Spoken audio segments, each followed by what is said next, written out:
Hello friends, இது உங்கள் dance forty six YouTube channel. இது பெருசாக ஒன்றும் சொல்ல போகிறதில்ல, ஒன்று சொல்லணும்னு மட்டும் தோணுச்சு. என்னன்னா, நம்ம என்னதான் கோயிலாக ஏறி இறங்கி என்னென்ன சாமி கும்பிட்டாலும் நம்மளுக்கு எதுவுமே நடக்காது. ஏன்னா கோயிலாக சுற்றுறது நம்மளோட சாமியே இல்லை. நம்மளோட சாமின்றது நம்மள வீட்டில் தான் இருக்குது. அது நம்ம அப்பா அம்மா மட்டும்தான். நீங்கள் எது ஒன்று கேட்டாலும் நம்ம அப்பா அம்மா கிட்ட கேட்கலாம். நம்ம அப்பா அம்மா எது வேணாலும் உங்களுக்காக செய்யறதுக்கு தயார்.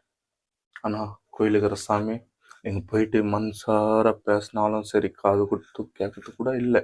ஏன்னா நிறைய பேர் பேசிக்கிட்டே இருப்பாங்க. அதில் உங்கள் பிரச்சனை மட்டும் எப்படி பார்ப்பாங்க. அதே வீட்டில்னு வச்சு சின்ன பிரச்சனை, கால் வலி கை வலின்னு சொன்னால் கூட பெருசாக நினச்சிங்க. ஹாஸ்பிட்டல் போகலாமா, அங்கே போகலாமா இங்கே போகலாமான்னு நினைக்கிறீங்களா? பத்தங்க தான் கடவுள், கடவுள் தான் பத்தங்க. இதுதான் வாழ்க்கை.